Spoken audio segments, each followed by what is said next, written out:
This bird has a very peculiar way of luring its prey. Oh, look what he's doing. He takes a little piece of bread, puts it in, and I believe he's allowing the fish to come around that bread, and he's got them.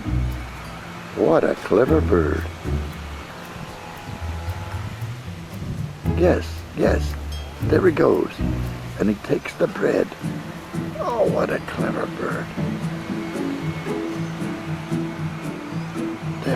There, he puts it in, and he waits. Turns it around, and he just waits.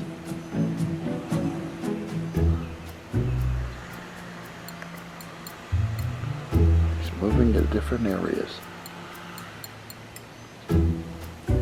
There, he's got the fish. What a shrewdy. And he moves the bread around.